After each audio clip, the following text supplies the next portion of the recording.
તો આપણે કોઈક ભૂસી નાખે, કારણ કે પાછળ તો કોઈક હોય જ ને, એ રસ્તા કઈ બંધ તો નથી થઈ ગયા. આગળ છે, પાછળ છે, કોઈક તો હોવાનું જ. આપણે કોઈ દિવસ એમ નહીં માનવાનું કે હવે આપણે જ આગળ છીએ. આપણા આગળ ઘણા છે, આપણને દેખાતા નથી, અને પાછળ ઘણું ચાલ્યું આવે છે. આનો અંત જ નથી. કોઈએ કહ્યું ને, ગિરનાર એક જણો ચડતો હતો, બે જણા આમ ચડતા હતા. બહુ સરસ વાત આમ સહજ કરી. બે જણા ચડતા હતા, એક જણો દોડીને આગળ નીકળી ગયો. આગળ નીકળી ગયો વાંધો નહીં, પણ પાછું બે જણા ચડતા હતા, એની સામે જોઈને કીધું, કેમ નીકળી ગયો ને આગળ? એટલે પેલા બે જણા કીધું, આમ આગળ છો, આમ લાઈન ચાલી જાય તારા આગળ કેટલી. તું આગળ નીકળી ગયો એવું નહીં, કેટલાક તો દત્તાત્રેય પહોંચી ગયા છે, અને હજી તું પહેલી ટૂંકમાં ભટકે છે. આગળ ઘણા છે, પાછળ ઘણા છે. એ તો જગત કી યાત્રા હૈ, ભીડ હૈ. કેટલાય ચાલ્યા જાય છે. કહેવાનો અર્થ, ભગવાન રામ આગળ, પીછે લખન, વચ્ચે સીતાજી. યાત્રા આગળ વધે છે. તુલસીદાસજીએ માનસમાં તો બહુ નથી લખ્યું, પણ પ્રભુના પગમાં કાંટા વાગે છે એમ ગીતાવલીમાં વર્ણન છે. કંટકો વાગ્યા છે.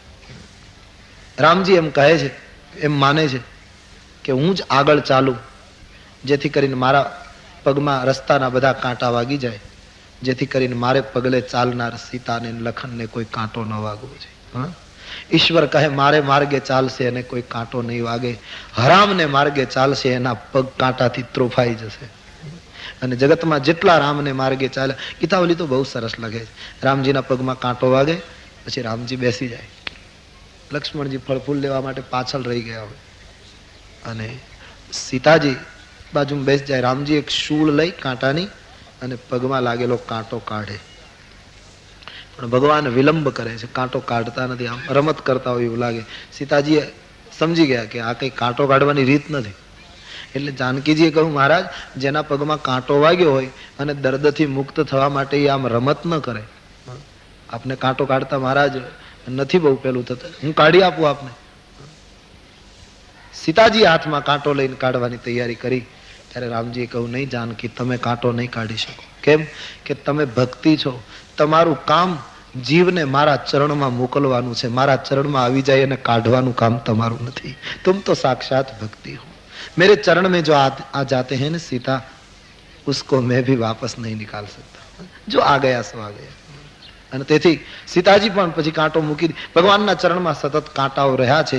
એવું ઉત્તરકાંડમાં પણ વર્ણન મળ્યું. જ્યારે વેદો સ્તુતિ કરવા આવ્યા રાજ્યાભિષેકમાં, ત્યારે પ્રભુના શ્રી ચરણારવિંદના દર્શન કરી અને કહ્યું કે જ્યાં અંકુશ, કુલિશ, ધ્વજ અને રેખા હોય, ત્યાં કાંટા હી કાંટા દેખાય છે. મહારાજ, પ્રભુના ચરણને જોઈ વેદો આવું રામાયણમાં બોલ્યા છે. જગતને કાંટો ન વાગે એટલા માટે પ્રભુએ કાંટાઓ લીધા. જગત હસતું રહે એટલા માટે પ્રભુ જન્મીને રડ્યા, દુનિયાને હસતી રાખવા. જગતને આરામ મળે એટલા માટે પરમાત્માએ કપાળમાં પરસેવાના બિંદુઓ બતાવી જગતને પરિશ્રમ બતાવ્યો. અને મારા સંતોને તકલીફ ન પડે એટલે જયારે રાવણે શક્તિનો પ્રહાર કર્યો વિભીષણના ઉપર, ત્યારે એકદમ દોડી ચટ્ટાન ઉપરથી ભગવાન દોડ્યા છે કે શક્તિ ફેંકી રાવણે વિભીષણને ધક્કો મારી અને રાવણની શક્તિ પોતાની છાતીમાં લઈ લીધી. મારા સંતને કોઈ પ્રહાર ન લાગે. જગતનું કલ્યાણ કરવા માટે આવતો જગદીશ જગત માટે આટલું કરે છે. આ રીતે યાત્રા આગળ ને આગળ વધે છે. એક ગામના પાદરમાં ઘણા લોકો ભેગા થયા, ભીલો, પ્રભુના દર્શન માટે. પ્રભુ બધાને મળ્યા, થોડો વિરામ પણ લીધો. ગામના પાદરમાં ફળનો આહાર કર્યો છે. ભીલોના મન સાથે લઈ લે, ભીલોને પાછા વાળે. આમ રામ રાજ્યનો વિસ્તાર થતા થતા આગળ ચાલે છે. વનરાયને જોતા જોતા વાલ્મીકી આશ્રમ પ્રભુ પગુધારે. ભગવાન વાલ્મીકીજીના આશ્રમમાં, વાલ્મીકીના આશ્રમનું વર્ણન બહુ સરસ છે. સર્પ અને ઉંદર સાથે રમે વાલ્મીકીના આશ્રમમાં. મોરલાઓના પગમાંથી સર્પ આમ નીકળી જાય, પણ મોર સર્પની સામે ન જોવે. ગાય સિંહની પીઠ ઉપર માથું રાખીને સૂઈ ગયું હોય વાલ્મીકીના આશ્રમમાં. આવું વેર છોડીને જીવ વિહરતા જોયા વાલ્મીકીના આશ્રમમાં. શું સાધુઓએ સાધના કરી હશે. અમારે કથામાં એવું આપણે ત્યાં ઇતિહાસ કહે છે ને કે શંકરાચાર્ય મહારાજ જયારે નીકળતા જંગલમાં, ત્યારે એમ કહેવાય છે કે એક એક યોજનમાં વૈદિક વિચારધારા વ્યાપી જતી હતી. 4 ગામમાં બુદ્ધ જયારે નીકળતા ત્યારે 4 ગામમાં કરુણાનો ધોધ વહેતો. મહાવીર સ્વામી જયારે નીકળતા ત્યારે એમ કહેવાય છે કે 4 ગામ ઉપર હિંસા અટકી જતી. 4 ગામ આ, 4 ગામ આ. સિંહે ગાયના ઉપર આમ તરાપ મારી હોય ને કોઈ માણસ બચાવવા જતો હોય અને એ એટલે દૂર હોય કે ગાયને બચાવી શકે એમ નથી અને સિંહનો પંજો ઊંચો થઈ ગયો અને છતાંય સિંહ પંજો પાછો વાળી લે અને ગાયને જીવતી છોડી દે, ત્યારે લોકો સમજી જતા ક્યાંક મહાવીર નીકળ્યા લાગે છે આજુબાજુ. પશુઓ ઉપર સંતોની અસર થતી હતી. હા, આ આપણા મહાપુરુષો 4 ગામમાં કરુણા, દયા, પ્રેમના ધોધ વહેતા હતા. આનું નામ પ્રચાર કહેવાય ધર્મનો. હા, સાચો પ્રચાર આનું નામ કહેવાય. આ ધર્મનો પ્રચાર છે. લોકો કરુણામય બને, લોકો પ્રેમમય જીવન. સંતોનું કામ જ આ છે. ભગવાન રામજી જયારે વાલ્મીકીનો આશ્રમ જોવે છે ત્યારે બહુ રાજી થયા છે. બહુ સુંદર આશ્રમ. બાબા વાલ્મીકીને મળવા માટે ગયા છે રામજી. તુલસીજી કહે વાલ્મીકી અતિ આનંદમાં આનંદ વિભોર બની ભગવાનનું સ્વાગત કરે. ત્રણેય જણાએ વાલ્મીકીને પ્રણામ કર્યા છે. આશ્રમમાં આસન આપ્યું. બડા સુંદર આશ્રમ. રામજીને વાલ્મીકીજી પૂછે કે આપનું વન આવવાનું આગમન, વન આવવાનું કારણ શું? રામજી જવાબ બહુ સરસ આપે છે. તાત પચન પુનિમા તુહિત. વનમાં આવવાનું પહેલું કારણ મારા પિતાના વચન, બીજું કારણ મારી માતાનું હિત, અને ત્રીજું કારણ મારા ભરતને અયોધ્યાની ગાદી મળે. તાત વચન પુનિમા તુહિત ભાઈ ભરત અસરાવ. અને ચોથું કારણ મોકહ દરસ તુમાર પ્રભુ અને સબ મમ પુણ્ય પ્રભાવ. મને આપ જેવા સંતોના દર્શન, આ મહારાજ મારા પુણ્યનો પ્રભાવ છે. નહીતર આવું મને સદભાગ્ય ક્યાંથી મળે? આપ જેવા સંતોના દર્શન કરવાનું આ મને સદભાગ્ય સાંપડ્યું છે. વાલ્મીકી રામજીનો વાણી સાંભળી બહુ રાજી થે. એક રાત્રિ મુકામ આ વાલ્મીકી કે આશ્રમ में ભગવાન ઠહેરે. ફળ ફૂલ અર્પણ કર્યા છે. બીજા દિવસની સવારે રામજી વાલ્મીકીજીને પૂછે છે, મહારાજ મને હવે જગ્યા બતાવો, મારે કઈ જગ્યાએ રહેવું? કોઈ બહુ સરસ પૂછ્યું. પહેલી જ વાત આ કરી કે જગ્યા એવી બતાવજો મુનિ ઉદ્વેગ ન પાવહી કોઈ. મારાથી કોઈ મુનિનું દિલ ન દુભાય, કોઈ મહાત્મા ન દુભાય, મારાથી કોઈને અરુચિ પેદા ન થાય, કોઈ જીવ જંતુ દુભાય નહીં, એવું સ્થાન બતાવજો જ્યાં હવે મારે થોડો સમય નિવાસ કરવો છે. બાપજી મને જગ્યા બતાવો. સ્થાન વાલ્મીકીજીને જ પૂછ્યું. સાધના કરવાની જગ્યા વાલ્મીકી જેવા ઋષિને જ પૂછાય. કારણ કે જેના પ્રદેશમાં હિંસકોએ હિંસા છોડી હશે, રામજીને લાગ્યું હશે કે એવા સંતને જ પૂછવું જોઈએ કે તમારા આશ્રમમાં હિંસકો પ્રકૃતિ બદલી ચૂક્યા, તો મહારાજ મને જગ્યા એવી બતાવો જ્યાં મારે સાધના કરવી, સ્મરણ કરવું, હું રોકાઉં. મને સ્થાન બતાવો. વાલ્મીકીજી હસ પડે. રામજીને કહે મહારાજ આપ મારી કસોટી કરો છો, તમે જગ્યા પૂછો છો, હું તમને રહેવાની જગ્યા બતાવું, પણ પહેલા એક વિનંતી, પહેલા એક કામ કરો, તમારા વગરની ખાલી જગ્યા મને બતાવો, પછી નક્કી કરીએ કુટિયા ક્યાં બાંધવી. આપ વગરની કોઈ ખાલી જગ્યા હોય તો કહો. શ્રુતિ સે તું પાલક રામ. વાલ્મીકી કે શબ્દ. શ્રુતિ સે તું પાલક રામ तुम जगदीश माया जानकी जो सृजती जग पालती हरती रुख पाई कृपा निधान की जो सहस शीश अहिष मगीधर लखन सचरा चरध. મહારાજ તમે શ્રુતિ સેતુના પાલક, અખંડ બ્રહ્માંડના નાયક પરમાત્મા છો. જાનકીજી આપની આદ્ય શક્તિ છે, તમારી ઈચ્છાથી જગતને ઉત્પન્ન કરે, પાલન કરે અને લય કરે. અને લક્ષ્મણજી શેષા અવતાર છે મહારાજ. દેવતાઓનું કાર્ય કરવા માટે, ધરતીનો ભાર ઉતારવા માટે આપ પધાર્યા છો. હું તમને જાણું છું. આમ કહી વાલ્મીકીજીએ કહ્યું, રામ સ્વરૂપ તુમાર બચન અગોચર બુદ્ધિ પર અવિગત કથય પાર અને નેતિ નેતિ જહી નિગમ કહ. રામજી આપનું સ્વરૂપ બચન અગોચર, વાણીથી અગોચર છે. વાણી અસમર્થ છે આપને પૂર્ણ રીતે પામવામાં. બહુ સાચી વાત છે. વાણીથી જ ભગવાન પમાઈ જતા હોય તો વેદ કોઈ દિવસ નેતિ બોલે જ નહીં. વાણીની પણ અમુક મર્યાદા, અમુક જગ્યા સુધી પહોંચે, પછી વાણી પણ. तुलसी भी कहते हैं भयो चाहत अब मौन, तुलसी भी मौन हो गए. વાણીની અમુક જગ્યા સુધી જવાની શક્તિ છે, પછી એ પ્રદેશ એવો છે કે જ્યાં વાણી ઉપરથી કૂદવું પડે છે, છલાંગ ભરની હોતી. તો વાણી થી તમે પકડાતા નથી. કેવલ વાણી તમને ન પકડી શકે. બીજું, બુદ્ધિ પર. ઈશ્વરના માટે તુલસીએ શબ્દ વાપર્યો, પરમાત્મા આપ બુદ્ધિથી પણ પર છો, કેવલ બુદ્ધિથી પણ ન પકડાય. વિદ્વાન છે ને એ કેવટ છે, તુલસીદાસજીએ કહ્યું, નાવિક છે અને એની બુદ્ધિ નૌકા છે. વિદ્વાનો બુદ્ધિરૂપી નૌકા ચલાવીને પોતાની આજીવિકા ચલાવે, એનું કપ્તાન પણ કરે, બુદ્ધિના હોડકામાં બધાને બેસાડીને પોતાનું કામ કર્યા કરે. પણ એ બુદ્ધિની નૌકા વિદ્વાનોની ક્યારે સફળ થાય? જ્યારે એનામાં રામના ચરણારવિંદ પડી જાય. જબ તક બુદ્ધિ રૂપી નૌકા રામ દ્વારા દીક્ષિત ન થાય ત્યાં સુધી વિદ્વાન રૂપી કેવટ ધન્ય ન બને. પંડિતોને ધન્ય બનવા માટે બુદ્ધિની નૌકામાં રામ, કારણ કે અંતે તો બુદ્ધિની અમુક મર્યાદા છે, અમુક સીમા છે. સ્વામી રામતીર્થ પણ બુદ્ધિને આમ ફેંકતા દેખાય છે, એવું લાગે છે. બુદ્ધિ તો આજે બુદ્ધિવાદ છે. આજે ઘણા જેની પાસે બહુ બુદ્ધિ હોય ને એ આપણી બુદ્ધિ સુધી પહોંચી શકે, સીધી વાત છે. બુદ્ધિ સુધી અડી શકે, એમાં ના નહીં. બુદ્ધિ સુધી જાય, હૃદય સુધી ન જાય. હૃદય સુધી હૃદય જ જાય, એ સીધી વાત છે. અને ઘણી વખત આજે બુદ્ધિથી જ ચર્ચાઓ થાય છે. ત્યારે એમ લાગે જેમ આપણને ખુજલી થઈ હોય, કઈ દાદર જેવું થયું હોય તો એને જેમ તમે ખંજોળો એમ આમ આનંદ આવે, પણ ઘાવ વધે.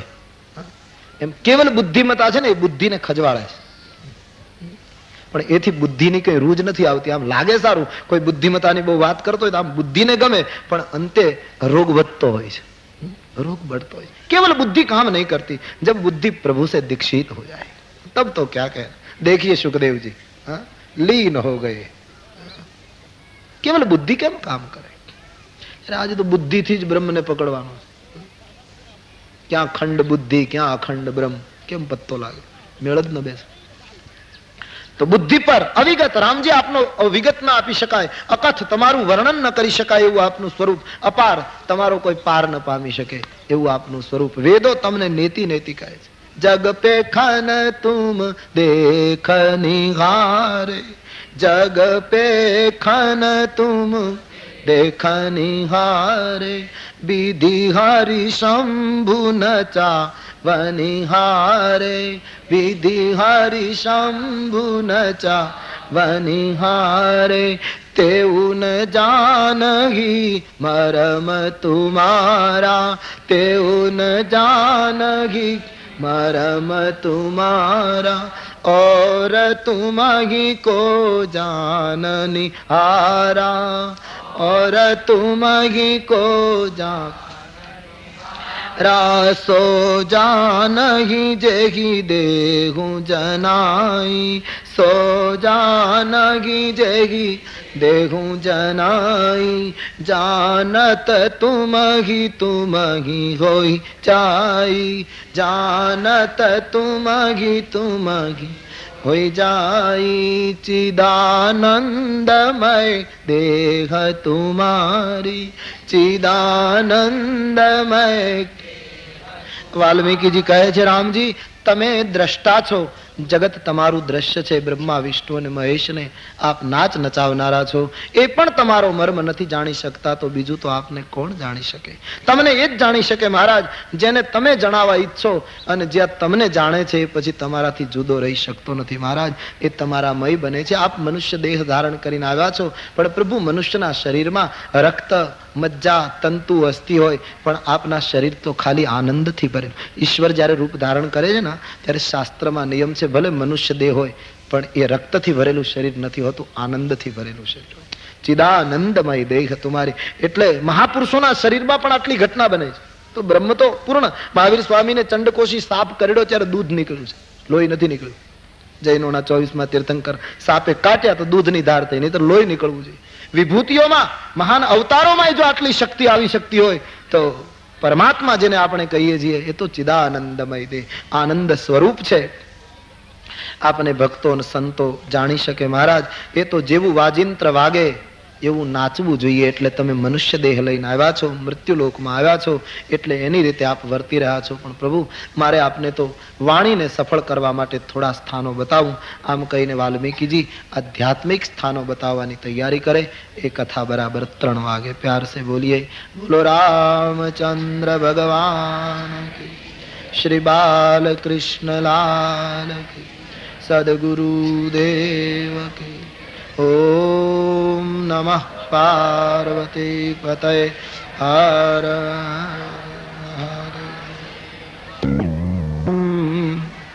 શ્રી રામચંદ્રમ. આ સ્થાનો બતાવે છે. તુલસીદાસજી એમ કહે કે વાલ્મીકીજીએ કહ્યા પ્રમાણે જો આપણા જીવનમાં જગ્યા હોય તો પ્રભુ આપણા હૃદયમાં નિવાસ કરે. પહેલા આખા શરીરનો વિચાર મૂક્યો. શરીરનું કયું અંગ કઈ રીતે હોય તો પ્રભુ આપણા હૃદય મંદિરમાં બિરાજે એનું વર્ણન છે.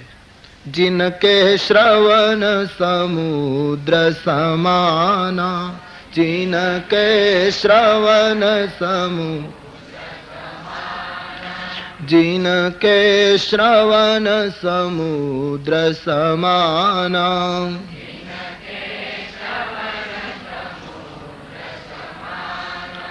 कथा तुम्हारी सुभग सरिनाना, कथा तुम्हारी सुभग सरी, भरहि निरंतर हो ही न पूरे, भरहि निरंतर हो. શ્રવણમ કાનથી શરૂઆત કરી છે. જેના આવી રીતના કાન હોય એના હૃદયમાં રામજી આપે નિવાસ કરવાનો. જેના કાન સમુદ્રના સમાન હોય અને તમારા ચરિત્રની કથાઓ નદીના સમાન હોય. નદી ગમે તેટલું જળ સાગરમાં નાખે છતાં સાગર જેમ તૃપ્ત ન થાય, થરાય નહીં, એમ ભગવત ચરિત્રો સાંભળ્યા જ કરે છતાં જેના કાનને કદી તૃપ્તિ ન થાય.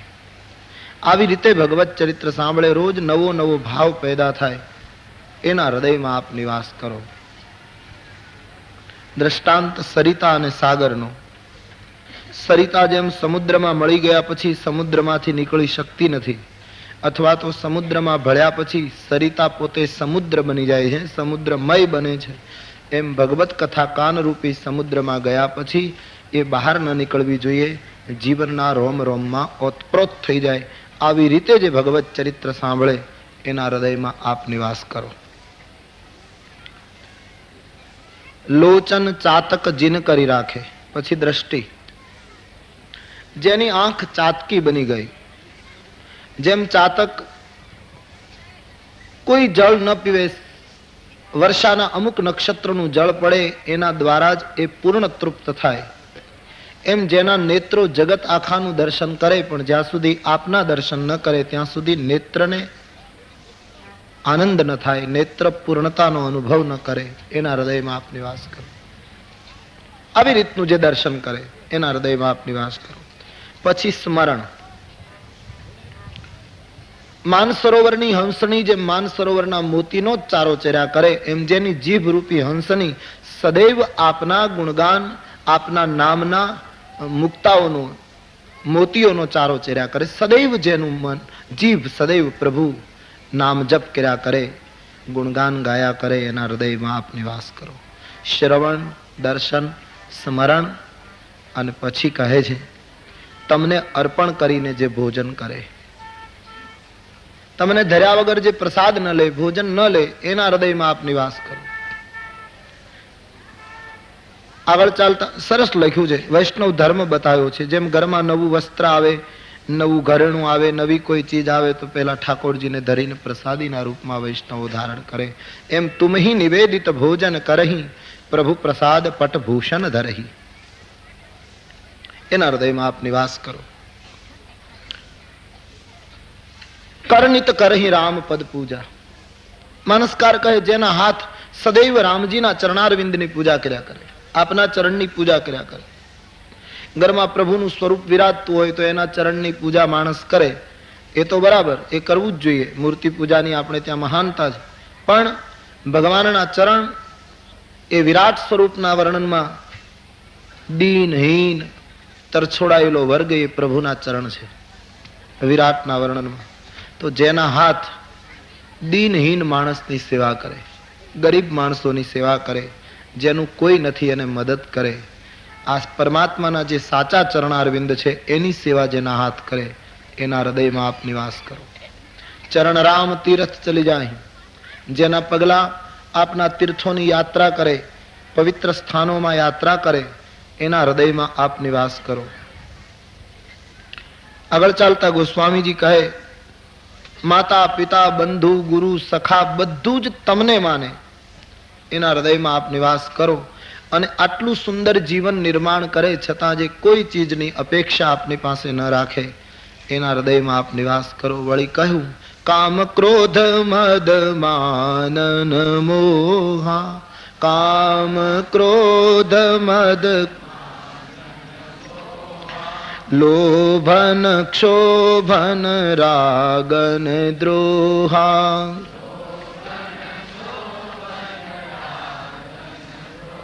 કામ ક્રોધ મદ માન મોહ લોભ ક્ષોભ રાગ દ્રોહ બધા જ દ્વંદ જેના છૂટી ગયા અને જેના હૃદયમાં કોઈ કપટ નથી, બિલકુલ દંભ નથી, માયાવી પણ નથી, તિનકે હૃદય બસહુ રઘુરાયા. આપ એના હૃદયમાં નિવાસ કરો. દ્વિજ ગુરુ સંતના ચરણમાં જે મસ્તક નમાવે એને આદર આપે એના હૃદયમાં આપ નિવાસ કરો. જાગતા સૂતા તમારા સિવાય કોઈનું શરણ ન હોય એના હૃદયમાં આપ નિવાસ કરો. સંસારમાં જેટલું સારું છે એ બધું તમારું માને અને જે કંઈ ખરાબ દેખાય તે પોતાના સ્વભાવનું અને પોતાના દુર્ગુણનું પરિણામ છે એમ માની જે સદૈવ આપને યશ પ્રદાન કરે એના હૃદયમાં આપ નિવાસ કરો. વળી કઠિન શરત પણ લખી છે, જનની સમ જાનહી પર નારી. પરસ્ત્રીને જનેતા સમાન માને, માતા સમાન કર. તુલસીદાસજીએ દોહાવલીમાં માતા સમાન લખ્યું છે. પરધન પથ્થર માનીએ પર સ્ત્રી માત સમાન, દોહાવલી. પણ માનસમાં જરાક એના કરતા આગળ ગયા. માં શબ્દ કરતા એને જનની શબ્દનો પ્રયોગ કર્યો. માં કોઈ પણ વ્યક્તિને કહી શકાય, જનની પોતાની પ્રસૂતાને કહી શકાય, જેણે આપણને જન્મ આપ્યો. તુલસી કહે બીજી સ્ત્રીને જોઈને માતાનો જ ભાવ થાય એમ નહીં, આ મારી જન્મદાતા છે, હું આને પેટે જ જન્મો છું એટલો ઊંચો ભાવ થાય. આ મારી પ્રસૂતા છે એવો ભાવ જાગે. અને પારકો પૈસો ભયંકર વિષ કરતા પણ જે વિષ માને, અડે નહીં, પર ધનને સ્પર્શ ન કરે એના હૃદયમાં આપ નિવાસ કરો. जिनहि राम तुम प्राण पियारे तिनके उर शुभ सदन तुम्हारे. रामजी તમે જેને પ્રાણ કરતા પણ અત્યંત પ્રિય હો એના હૃદયમાં આપ સીતા લખન સહિત વિરાજિત થાઓ. આટલું કરે છતાંય તમારા ચરણારવિંદમાં કેવલ સહજ સ્નેહ સિવાય મનમાં બીજી કોઈ વાસના ન હોય, કોઈ અપેક્ષા ન હોય એના હૃદયમાં આપ નિવાસ કરો. મુનિવરે સુંદર સ્થાનો સંક્ષેપમાં બતાવ્યા અને પછી લૌકિક સ્થાન બતાવતા વાલ્મીકીજીએ કહ્યું, અહીંથી આગળ જશો તો ગિરિરાજ ચિત્રકૂટ આવશે. ચિત્રકૂટની આજુબાજુમાં અનેક સાધુ સંતો મહારાજ નિવાસ કરે છે અને અત્રિ આદિ મહાત્માઓ તપસ્વી રહે છે. અત્રિના ધર્મપત્ની અનસૂયાના મહાન તપના પ્રભાવથી ત્યાં મંદાકિની ગંગાનો પ્રવાહ નીકળ્યો છે. આપ ગિરિરાજ ચિત્રકૂટને ગૌરવ આપો, મંદાકિનીને કિનારે આપ નિવાસ કરશો, આપને ખૂબ અનુકૂળતા રહેશે. ત્યાં ચિત્રકૂટ સ્થાનનો નિર્દેશ કર્યો રામજીને અને વાલ્મીકી ત્રણેય જણ વિદાય. યાત્રા કરતા કરતા ચિત્રકૂટ તરફ જઈ રહ્યા છે. અનેક ઋષિમુનિઓ, ભીલો, કૌલ કિરાતો રામજીના દર્શને આવે છે. આ રીતે રામજી ચિત્રકૂટ પધાર્યા. અનેક દેવતાઓને સમાચાર મળી ગયેલા, તેથી દેવતાઓ પણ આવી ગયા છે. કૌલ કિરાતના રૂપમાં મંદાકિનીના કિનારે 2 પર્ણકુટી તૈયાર કરવામાં આવી, એક સીતારામજી માટે, એક સૌમિત્રી લખન માટે. સુંદર પ્રદેશ છે ચિત્રકૂટનો. બાબાજીએ લખ્યું છે, સુંદર વર્ણન કર્યું છે. ચિત્રકૂટ રઘુનંદન છાયે, ચિત્રકૂટ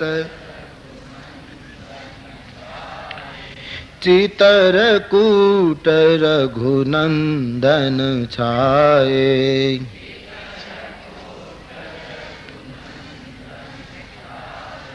समाचार सुनी सुनी मुनि आए,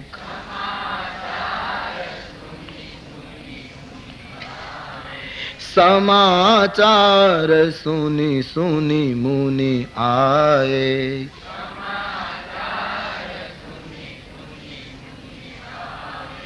चितरकूट रघुनंदन छाए।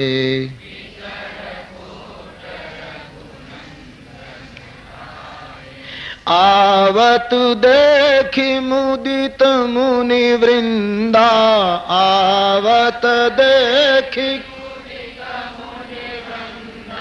आवत देखी मुदित मुनि वृंदा, आवत किन्ह दंडवत रघुकुल चंदा, किन्ह दंडवत किन्ह दंडवत रघुकुल चंदा, किन्ह मुनि रघुबर लाई उरलेहि, मुनि रघुबर लाई उरलेहि। सुफल हो हित आशीष देहि, सुफल हो हित आशीष देहि। चितरकूट रघुनंदन छाए।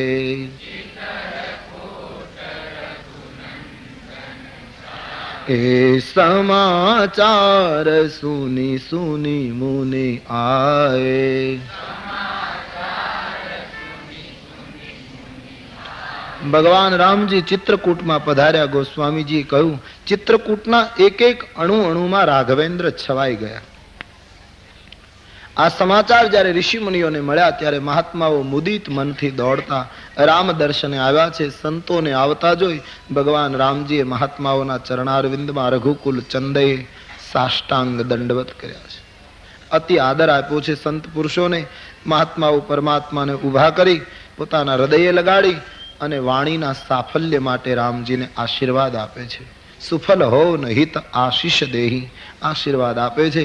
ભગવાન સાધુ સંતોને કુશળતા પૂછે છે. મહાત્માઓ ખૂબ ખુશ થયા. પ્રભુ, અહીં બધી ઋતુ બહુ સરસ રહે છે, અહીં દરેક રીતે આપને સાનુકૂળતા રહેશે, અમે ધન્ય બનીશું. ભગવાન રામજી આ રીતે ચિત્રકૂટમાં પધાર્યા. બે પર્ણકુટી, સુંદર આશ્રમ અને એક વૃક્ષો ચારે બાજુ લાગેલા છે. દેવતાઓ રામના દર્શને આવ્યા, પણ દેવતાઓને પ્રભુએ દંડવત ન કર્યા. દેવતાઓએ હાથ જોડીને વંદન કર્યા તો રામજીએ પણ એમને વંદન કર્યા. સંતોને દંડવત કર્યા, દેવતાઓને વંદન કર્યા. કારણ કે બંનેમાં બહુ ફરક છે. દેવતાઓ એ સ્વાર્થી લોકો છે અને સ્વાર્થી લોકોએ જે રીતે પ્રણામ કર્યા એ રીતે ભગવાને એનો પ્રત્યુત્તર વાળ્યો.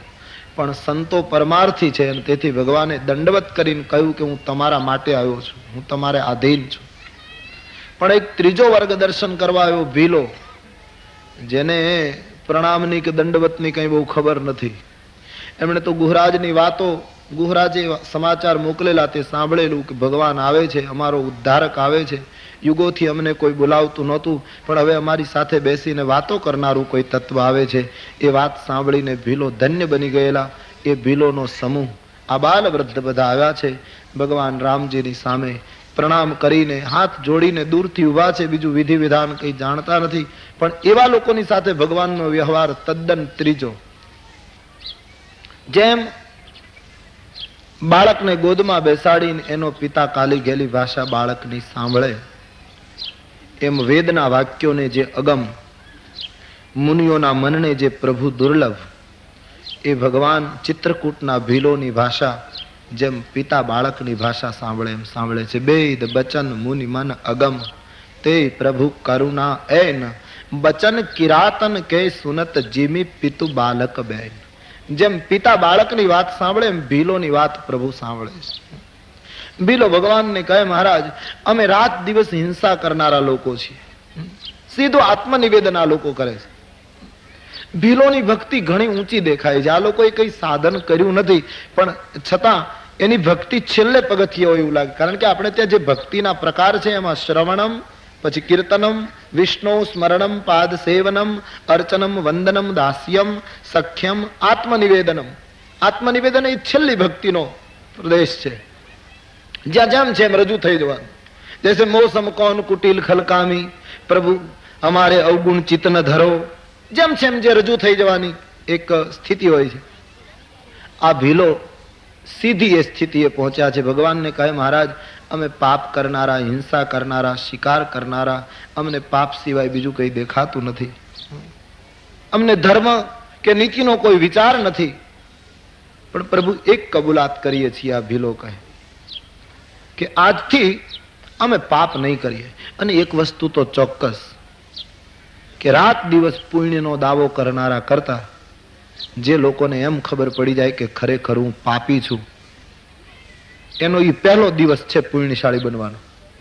જ્યારે માનવને પોતાને ખબર પડે કે હું ખરેખર પાપી છું. તુલસીદાસજી વર્ણન કરે, આ ભીલો ધન્ય છે, એમણે કબૂલાત કરી અમે પાપી છીએ અને હવે પાપ નહીં કરીએ. રામજીને કહે, અમે તમને અહેર ખેલાવીશું, ચિત્રકૂટના પ્રદેશમાં ઘુમાવીશું. અહીં કઈ ઋતુ કેમ રહે, કયા ઋતુમાં કયા ફળ ફૂલ થાય, એના ગુણદોષ અમે જાણીએ છીએ. એક એક વનસ્પતિના અમે જ્ઞાતા છીએ. પ્રભુ અમને આજ્ઞા આપતા સંકોચ ન પામશો, અમે તમારા છીએ, અમે તમને ગુમાવીશું. પણ ભીલોએ એક સ્પષ્ટતા કરી કે મહારાજ અમે પાપ નહીં કરીએ, હિંસા નહીં કરીએ, પણ અમને જે જન્મ જન્મથી લૂંટવાની આદત પડી છે એ લૂંટવાનું ચાલુ રાખીશું. આમાં શું ફરક પડે?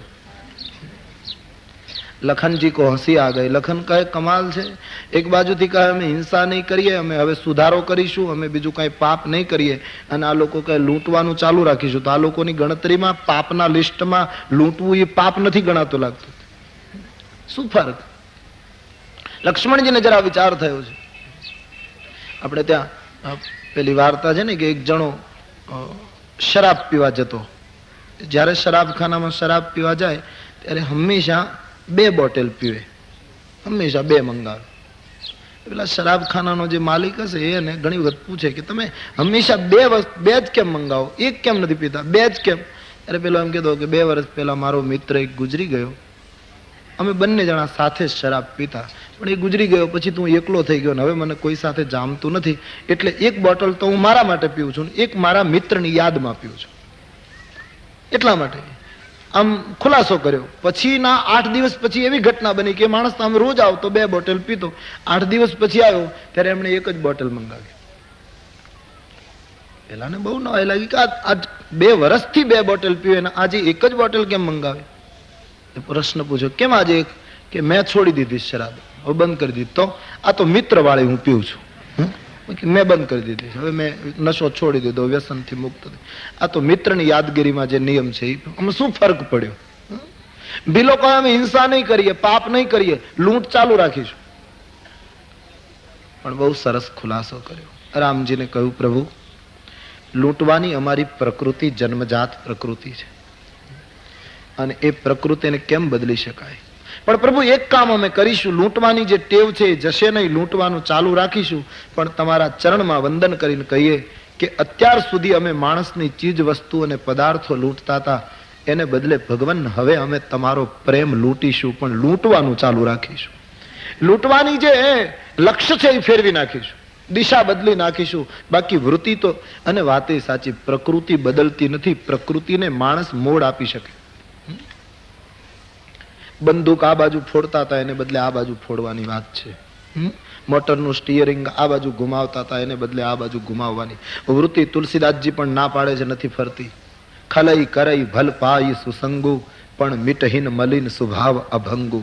અભંગ સ્વભાવ નથી મટતો. ગોસ્વામીજી કહે સત્સંગમાં જઈએ ત્યાં સુધી થોડી નરમાશ આવે છે, પણ તુલસી કહે વળી પાછો અભંગ સ્વભાવ. એમનું તુલસીદાસજીના વચમાં શઠ સુધરી શકે છે, ખલને સુધારવો કઠિન. તુલસી બંનેમાં ભેદ કરે. શઠ સુધરહી સત્સંગતિ પાઈ. શઠને સુધારી શકાય છે તુલસી કહે સત્સંગ દ્વારા. કઈ રીતે? પારસ પરસ કુધાતુ સુહાઈ, પણ ખલ તુલસી હારી ગયા. ખલહી કરઈ પલ ભાઈ પલ પાઈ સુસંગો, પણ મિટહીન મલિન સ્વભાવ અભંગુ. ખલને સુધારવો કઠિન છે. શઠની સભા સારી, ખલની સભા ખતરનાક, એને ન સુધારી શકાય. તુલસી ના પાડે તો કરવું શું? એની પ્રકૃતિને જો ટર્ન આપી શકાય, દિશા બદલાવી શકાય. અને સાધનામાં કરવાનું આટલું જ છે, દિશા જ બદલવાની.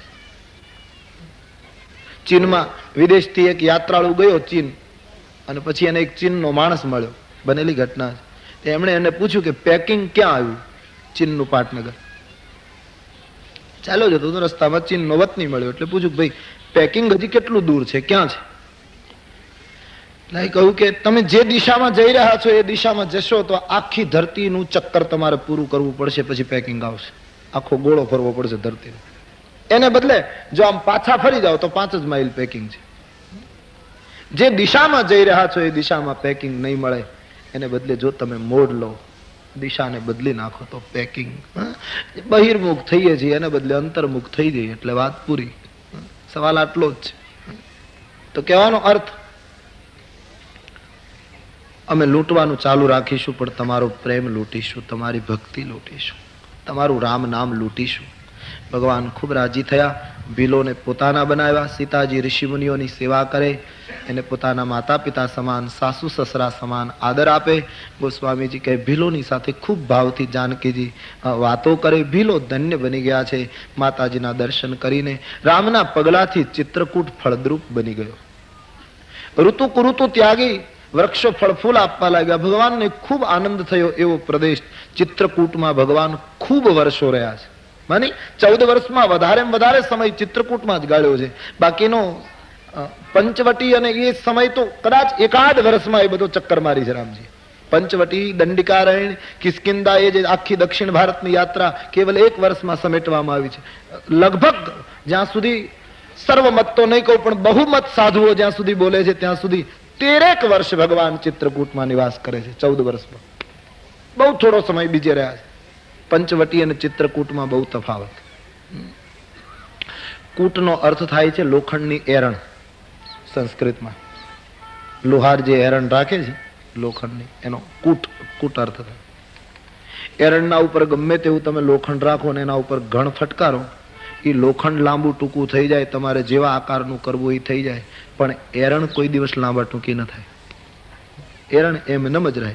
એરણનું ચિત્ર કોઈ દિવસ પલટતું નથી, એ સદૈવ એમનેમ રહે છે. એમ ચિત્રકૂટ નિવાસની જે કથા છે એ એરણ જેવી, એમાં કોઈ ફેરફાર નથી થયો, અખંડ ભાવ રહ્યો છે. ચિત્રકૂટમાં એક ચિત્ર એવું સર્જાયું એરણના માફક, એમાં ગમે તેટલા પ્રહારો થયા, ગમે તેટલી મુશ્કેલી થઈ, પિતાજીના અવસાનના ત્યાં ખબર મળ્યા, ઘણી વાતો આવી, પણ છતાં ચિત્રકૂટનું જે એક ભાવનું ચિત્ર છે એમાં કોઈ ફેરફાર આટલા વર્ષમાં નથી આવ્યું. ત્યારે પંચવટીમાં તો વટી શબ્દનો વટ એટલે વડલો,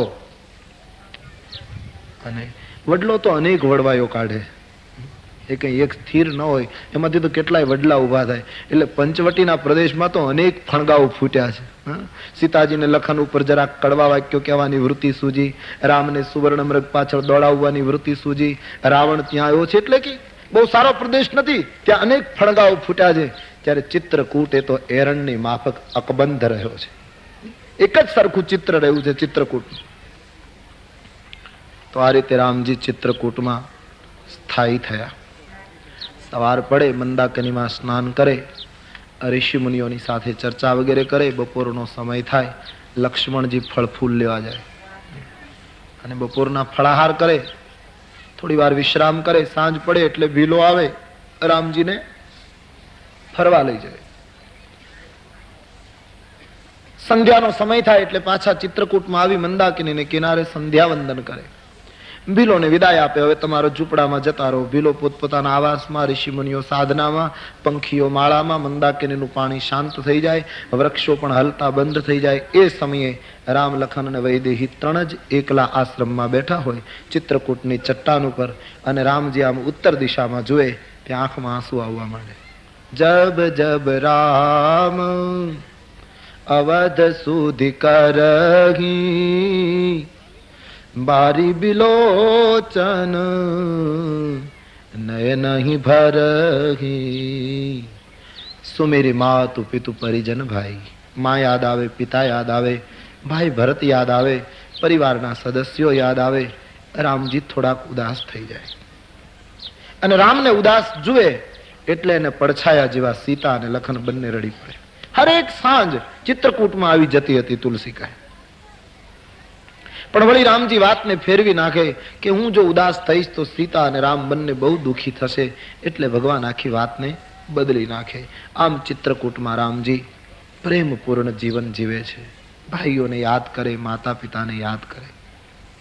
તુલસીજીએ લખ્યું છે સીતાજી એવી રીતે ચિત્રકૂટમાં રહેવા માંડ્યા, ક્યારેય કોઈ ફરિયાદ ન કરે, નહીતર એના માટે રહેવું કઠિન હતું. એવી ભૂમિકા જ, કેટલા સુખો સીતાના.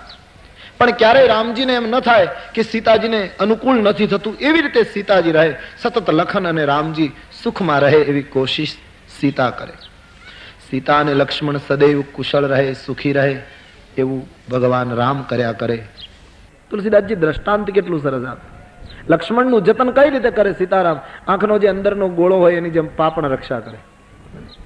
અને એક વૈજ્ઞાનિક સત્ય છે શરીર શાસ્ત્રનું. માણસ જ્યારે જન્મે છે અને મૃત્યુ પામે ત્યાં સુધીમાં આપણે બધા જાણીએ આપણા શરીરના બધા અંગોનો વિકાસ થાય છે બાળ અમુક ઉંમર સુધી. પણ આંખની અંદરનો જે કાળો ભાગ છે એ માણસ જન્મ્યો અને મૃત્યુ પામે ત્યાં સુધી એકનો એક સરખો રહે, એમાં કોઈ વિકાસ નથી. જન્મો ત્યારથી અંદરનો કાળો ભાગ એક જ સરખો છે મરે ત્યાં સુધી, બાકીના હર અંગ વૃદ્ધિ પામે છે. એટલે જેમ પાપણો એ આંખના ગોળાનું જતન કરે એમ એક જ સરખું જતન સીતારામે લક્ષ્મણનું કર્યું છે. એમાં કોઈ ફેરફાર નહીં. આંખના ગોળા આમ સહેજ કોઈ વસ્તુ આવતી હોય ને તરત જ પાપણો એને કેટલી રક્ષા કરે છે. એટલે તો ચિત્રકૂટના સાધુઓ ભાવ બતાવે છે ને કે એક દિવસ લક્ષ્મણજી ફળ ફૂલ લેવા માટે બહાર ગયેલા અને સીતારામજી ચિત્રકૂટમાં બેઠેલા પથ્થર ઉપર. વસંત ઋતુ હતી. સામે એક સરસ વૃક્ષ હતું, વૃક્ષ ઉપર એક લતા છવાઈ ગયેલી, કુસુમિત, એકદમ ફૂલથી છવાયેલી, રમણીય લાગતું હતું. રામજીએ સીતાજીને કહ્યું, વૈદેહી, પેલું વૃક્ષ કેટલું ભાગ્યશાળી કે આટલી સરસ લતા એના ઉપર છવાઈ ગઈ. એ વૃક્ષ કેટલું બળભાગી. સીતાજી કહ્યું, નહીં મહારાજ, માફ કરજો, હું જરા તમારાથી જુદી પડું છું. કેમ? કે એક વૃક્ષ ભાગ્યશાળી નથી, એ લતા કેટલી ભાગ્યશાળી કે એને આટલા સરસ વૃક્ષનો આશ્રય મળ્યો છે. સીતાજી કહે લતા ભાગ્યશાળી, સરકાર કહે વૃક્ષ ભાગ્યશાળી. ટૂંકમાં વૃક્ષને લતાને નિમિત્ત બનાવી બંને જણા પોતપોતાના સદભાગ્યની સરાહના કરતા હતા. રામજી કહે, હું કેટલો ભાગ્યશાળી કે તમારા જેવી સ્ત્રી આજ મને દુઃખમાં મદદ કરવા માટે તમારા જેવા પતિવ્રતા પત્ની મળ્યા. વૃક્ષ કેટલું ભાગ્યશાળી. સીતાજી કહે, નહીં મહારાજ, હું લતા જેવી કેટલી ભાગ્યશાળી કે આપ જેવા મહાન વ્યક્તિની પત્ની બની અને હું ચરણની દાસી બની છું. સીતા કહે લતા ભાગ્યવાન, सरकार कहे वृक्ष भाग्यवान. दोनों को कुछ टक्कर हो गई. निर्णय कोण आपे? रामजी कहूँ लक्ष्मण ने आववा दो, फल फूल लेवा गयो छे. न्याय आ सीता અને રામજીને જ્યારે જ્યારે ચર્ચા થઈ છે ત્યારે નિર્ણાયકનું કામ લક્ષ્મણે કર્યું છે. અને નિર્ણાયક સાચો વૈરાગી જ હોઈ શકે, સંસારી નિર્ણય ના આપી શકે. વૈરાગીનો નિર્ણય અકબંધ હોય, કારણ કે એને તો કોઈ તટસ્થતા હોય ને બિલકુલ. લક્ષ્મણ વૈરાગી છે. લખન આ ગયે. રામજીએ કહ્યું, લખન, ફળ ફૂલ પછી પહેલા અમારો ન્યાય આપ. શું મહારાજ? બોલે, હું એમ કહું છું કે વૃક્ષ કેટલું ભાગ્યશાળી. તું દેખ લખન, આટલી સરસ કુસુમિત લતા એના ઉપર છવાયેલી, વૃક્ષ કેટલું બળભાગી. હા ઠીક હે મહારાજ. જાનકીજીને પૂછ્યું, માતાજી તમે શું કહો? બોલે, લખન ભૈયા, હું એમ કહું છું કે લતા કેટલી ભાગ્યશાળી કે આટલા સરસ વૃક્ષનો આશ્રય મળ્યો છે. ન્યાય આપો, અમારા બેમાં કોણ સાચું? લક્ષ્મણજી કહ્યું, એ તમે જ ફેસલો કરી લો ને, આમાં મને વચ્ચે ન નાખો. શું જવાબ આપો? લતા ભાગ્યવાન કહું તો કદાચ રામજી નારાજ થાય, વૃક્ષ ભાગ્યવાન કહું તો સીતાજી કદાચ નારાજ થાય. શું નિર્ણય આપવો? સીતારામજી કહું, નહીં લખન, તારો નિર્ણય અમને સંપૂર્ણ કબૂલ હશે, અમે નારાજ નહીં થઈએ. હું કહું છું વૃક્ષ ભાગ્યશાળી. સીતા કહે લતા ભાગ્યશાળી. બતાવો બેમાં કોણ વધારે ભાગ્યશાળી? લક્ષ્મણજીએ બહુ સરસ જવાબ આપ્યો. કહ્યું, મહારાજ, મારા મત પ્રમાણે તો ન તો લતા ભાગ્યવાન હૈ ન તો વૃક્ષ ભાગ્યવાન હૈ. તો લતા અને વૃક્ષ બેમાંથી કોઈ ભાગ્યશાળી નથી. ભાગ્યશાળી તો એ પથિક છે, એ બેની છાયામાં જે આશ્રય લઈ રહ્યો છે. એ મુસાફરને ભાગ્યવાન કહી શકાય કે એ વૃક્ષ અને લતાની છાયામાં ચિરંતન આનંદ લઈ શકે, આરામ લઈ શકે. એટલે આપ અને મારી માતા કરતા ભાગ્યશાળી તો હું છું, બંનેના હાથ નીચે પલીને મોટો થયો. હા, વધારે ભાગ્યવાન પલક બિલોચન ગોલક જાય છે. જેમ બે પાપણો આંખનું જતન કરે એમ તમે બંને મારું જતન કરો છો. લખનજીનું બહુ જતન કર્યું છે સીતાજી. એમાં બે એ તો ખબર નહીં, પંચવટીની ભૂમિમાં એ તો પ્રભુને કાર્ય કરવું હતું એટલે કદાચ મર્મ વાક્યો સીતાના મુખમાં બોલાય. બાકી શું લખનને સાચવ્યા છે સીતાએ. હા, તુલસીદાસજી પોતાના સાહિત્યમાં લખે છે, બપોરનો સમય થાય અને લક્ષ્મણજી ફળ ફૂલ લઈ આવવામાં મોડું થાય ને તો જાનકીજી રડી પડતા. રામજીને એમ કહે કે મહારાજ લખનભાઈ આ ફળ ફૂલ લાવવામાં મોડું કરે છે, મને ગમતું નથી. બોલે કેમ? પ્રભુ બીજું કઈ નહીં, ગમે તેમ તો લખન લરિકાઈ, આ શબ્દ સીતાનો છે ગીતાવલી. લક્ષ્મણ બાળક છે અને મહારાજ એને કંઈક જંગલમાં ભૂલા પડી જાય અને કંઈક થયું તો બીજું તો કઈ નહીં, કાલ સુમિત્રા માને અને ઉર્મિલાને મુખ શું બતાવું, એને શું જવાબ આપવું અવધમાં જઈને? આટલી જે પુરુષ આપણી સેવા કરે અને જ્યારે બહુ મોડું થઈ જાય ત્યારે સીતારામજી લખનને ગોતવા નીકળે ચિત્રકૂટમાં. ભગવાન સાદ કરતા હોય, લખન લખન, એક બાજુ જાનકીજી પુકારતા હોય, લક્ષ્મણજી દૂર જતા રહ્યા હોય અને જ્યારે લક્ષ્મણજી સાંભળે કે ભગવાન મને શોધવા નીકળ્યા છે, મોડું થયું, એકદમ દોડતા આવે. બોલે મહારાજ હું હમણાં આવી જતે. બોલે નહીં ભાઈ, તે કેટલું મોડું કર્યું, તું મોડું કરે ને તો સીતા બહુ દુઃખી થાય. લક્ષ્મણ ફલ ફૂલ ન મળે ને તો મંદાકનીનું જળ પી લઈશું, પણ આપેલા સમયથી તારે મોડું ન કરવું. અમારું હૃદય બળે છે લખન. ભગવાનને લખન કહે મહારાજ થોડી ઋતુ ફરી છે ને એટલે ફળ ફૂલ મળતા નથી, એટલે મારે થોડું દૂર જવું પડે અને મહારાજ ફળ ફૂલ ન મળે હું ખાલી હાથે આવું અને બીજું તો કંઈ નહીં, આપ અને મારી માતા કેવલ મંદાકિનીનું જળ પીને બેઠા રહો ના, એ મારાથી સહન ન થાય. શું વેદના હશે અને એની સાથોસાથ કેટલો ભાવ અને પ્રેમમય જીવન હતું આ લોકો. ઝૂંપડું હોય કે જંગલ હોય, ઇન્સાન વચ્ચે પ્રેમ હોવો જોઈએ. અને જો આ ન હોય તો મોટા મોટા બંગલા હોય તોય બળવાનું સળગવાનું શું ફરક.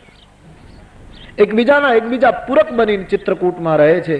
રાત્રિ પડે, લક્ષ્મણજી હાથમાં ધનુષ્યબાણ લઈ સીતારામનું નામ લેતા લેતા કુટિયાને પરિક્રમા કરે આખી રાત. ઘણી વખત એવું બને, તુલસીજી કહે કે આમ પરિક્રમા પૂરી કરી કુટિયાના દ્વાર પાસે મસ્તક નમાવીને લક્ષ્મણજી વંદન કરે તો રામજીને દર્ભની પથારી પર બેઠેલા જોવે. લક્ષ્મણજીને નવાઈ લાગે કે સરકાર બેઠા છે કેમ. એકદમ પાનના દોનામાં મંદાકિનીનું જળ ભરી અને રામજીની પાસે જાય, પ્રભુ જલ પીઓ. રામજીને જળ આપે અને લખન પૂછે આજ કેમ આપ સોઈએ નહીં મહારાજ? સીતાજી પણ જાગી જાય. રામજીની આંખમાં આંસુ જુએ રાત્રિના સમયે. લખન અને સીતા બાર બાર પૂછે મહારાજ બતાવો ના શું થયું? ત્યારે એક જ વાક્ય રામજી બોલી શકતા, લખન મોહે કઈ કઈ નંદ કી યાદ સતાવે. લખન મને ભરત સુવા દેતો નથી, ભરતનું સ્મરણ મને બેઠો કરી દે. ક્યારેક માં, ક્યારેક ભરત, ક્યારેક શત્રુઘ્ન, ક્યારેક પરિવાર, ક્યારેક પૂર્વવાસીઓ, આ બધા યાદ આવે અને આમ ચિત્રકૂટમાં દિવસો એક પછી એક વીતવા લાગ્યા. તુલસીદાસજી કહે મેં ચિત્રકૂટની ભવ્ય કથા આપને કહી, પણ સુમંત અયોધ્યા પહોંચ્યા કે કેમ એ કથા બાકી રહી ગઈ.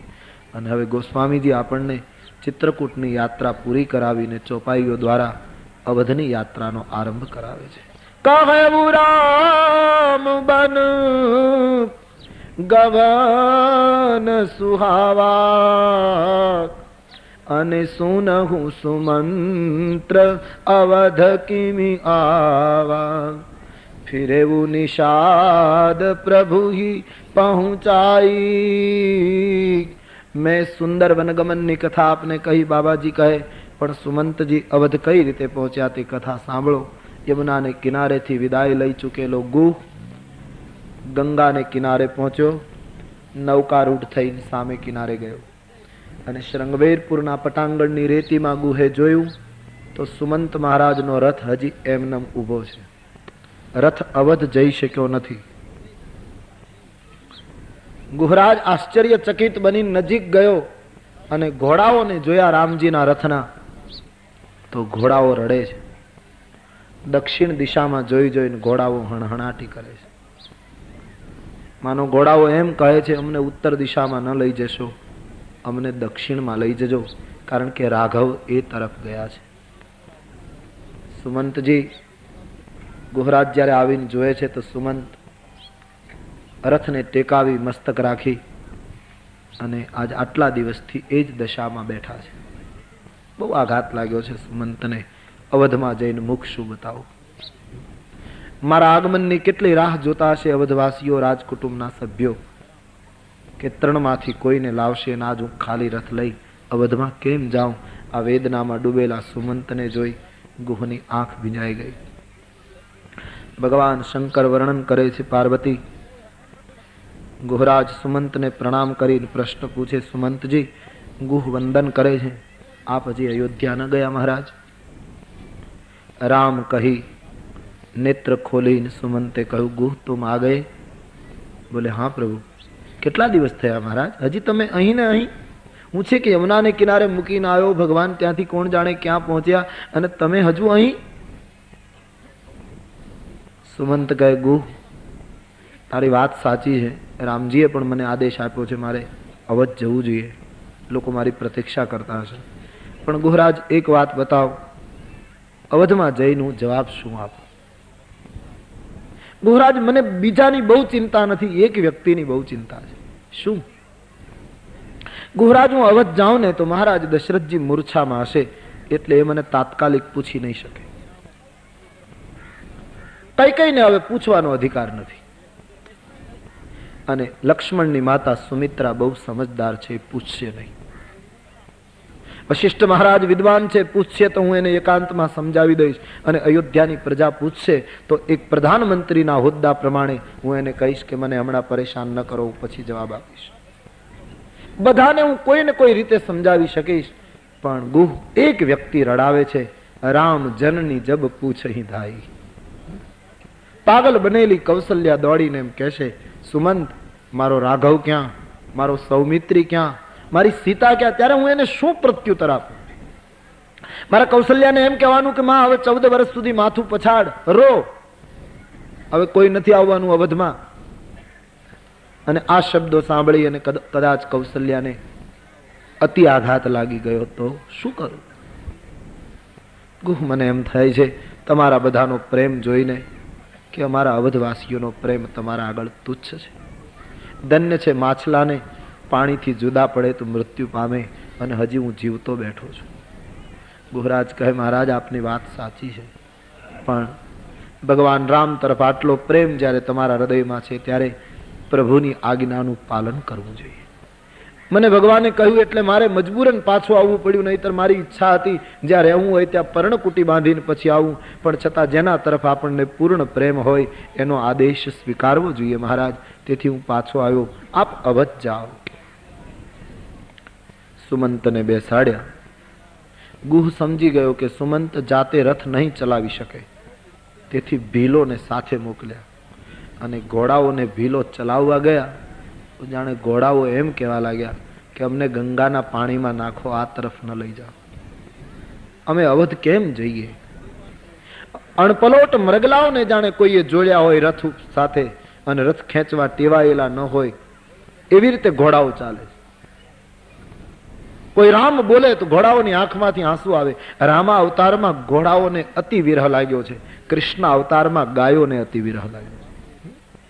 રામ અવતારમાં ઘોડાનું ખૂબ મહત્વ છે. તુલસીદાસજીને એટલે લખવું પડે કે જાસુ વિયોગ વિકલ પશુ આઈસે. જેના વિયોગમાં પશુઓ જો આટલા વિકળ થયા હોય તો પ્રજા માતુ પિતુ જીવ અહીં કહેશે. એના માતા પિતા પ્રજાની શું દશા થાય? ધીમે ધીમે રથ અવધ તરફ ઉપડ્યો. તમસાને કિનારે પહોંચ્યા. ગુહના સેવકોએ સુમંતને લગામ સોંપી વંદન કરી પાછા ફર્યા. અવધ હવે દેખાય છે, અને સુમંત ધીરે ધીરે રથને અવધ તરફ લઈ જાય. અયોધ્યાની બહાર એક વૃક્ષની ઘટા, એની નીચે રથને ઉભો રાખ્યો. પણ ભેંકાર અયોધ્યા, જ્યાં નોબતો વાગતી હોય, રઘુકુળની છડીઓ પુકારાતી હોય, સાહેબીની કોઈ સીમા નહીં રઘુકુળમાં, ત્યાં જાણે કોઈ માણસની વસ્તી નથી એવી અયોધ્યા. બધા શૂન્ય, અંધકારથી છવાયેલી અયોધ્યા. પોતાની અવધની આ શામતા જોઈ સુમંત અવધના પાદરમાં ખૂબ રડી પડ્યા. ઓહ, આ અવધમાં કેમ પ્રવેશ કરું? સૂરજ ડૂબી ગયો, અંધકાર વધારે ગહેરો બન્યો. ત્યારે અવસર જોઈને સુમંતે રથ અયોધ્યાના પ્રવેશ દ્વારમાં પ્રવેશ આપ્યો છે. રથ જ્યાં અયોધ્યાના પ્રવેશ દ્વારમાં પ્રવેશ કરે છે એ વખતે સુમંતની મનોવ્યથાનું તુલસીજીએ વર્ણન કર્યું છે. પેઠત નગર સચિવ સકુચાઈ, પેઠત નગર સચિવ સકુચા, પેઠત નગર સચિવ સકુચાઈ, પેઠત જનુ મારે સી ગુરુ બામન ગાઈ, જનુ મારે સી ગુરુ બામન. નગરમાં પ્રવેશ કરતી વખતે સુમંતની મનોદશા કેવી હતી? જાણે કોઈ માણસ ગાય, બ્રાહ્મણ અને પોતાના ગુરુની હત્યા કરીને ઘરે આવતો હોય અને એના ચહેરા ઉપર જે ઉદાસીનતા હોય, ખિન્નતા હોય, સંકોચી ભાવ હોય, એવો ભાવ આજ સુમંતના માનસ ઉપર છે. તુલસીદાસજીએ તો 3 દ્રષ્ટાંતો આપ્યા છે.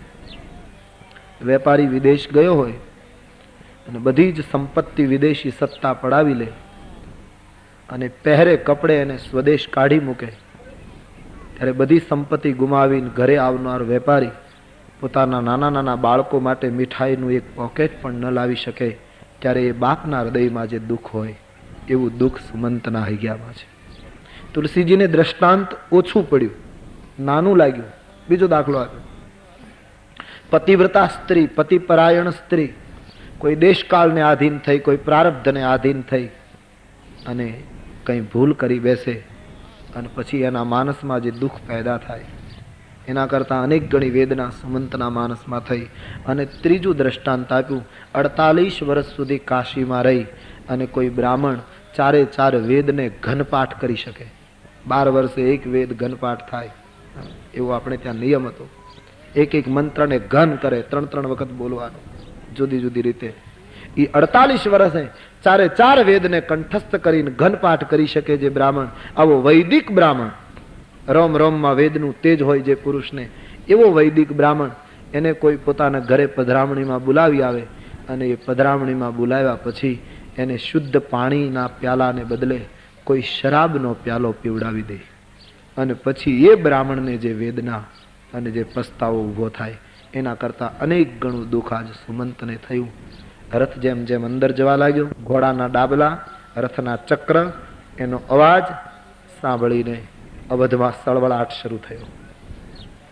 આટલા દિવસથી શૂન્ય બનેલી અયોધ્યામાં જાણે પ્રાણ આવ્યો. એકે બીજાને, બીજાએ ત્રીજાને વાત કરી, લોકોનો સમૂહ બહાર નીકળવા લાગ્યો. બચ્ચાઓ માતાને પૂછવા લાગ્યા, આ રથમાં રામ હશે? વૃદ્ધો લાકડીને ટેકે ટેકે બહાર આવ્યા. રાઘવ આવ્યો હશે, વૈદેહી આવી હશે. લોકો જોવા લાગ્યા છે રથને, અને માણસોની સજળ આંખો જોઈ સુમંત રડી પડ્યા કે આ બધાને શું જવાબ આપો. આખી અવધ બહાર નીકળી ગઈ ઘરની અંદરથી. રાજમાર્ગ ઉપર ચિક્કાર મેદની ધીરે ધીરે રથ આગળ વધે અને રાજદુવારે રથ પહોંચ્યો. સુમંતજી નીચે ઉતર્યા, લોકો ઘેરી વળ્યા. લોકોનો એ વખતની સ્થિતિ જોઈને સુમંતજી એટલા બધા દુઃખી થયા, એની આંખમાં એટલા આંસુ ઉભરાયા કે એ જોઈ શકતા નથી. આંખ ઉપર પડદા આવી ગયા. કહું કહા નૃપ, જેને તેને પૂછે રાજવી ક્યાં, મહારાજ ક્યાં, કોઈ અંધ માણસ જાણે ફાફા મારે છે. સેવકોએ સુમંતનો હાથ પકડી કૌશલ્યાના ભવનમાં સુમંત લઈ ગયા. કારણ કે રામની વિદાય પછી મહારાજ દશરથજી કઈ ભવન છોડીને કૌશલ્યાના ભવનમાં આવી ગયેલા. કઈ સાથે તો સંબંધ પૂરો કરી નાખેલો.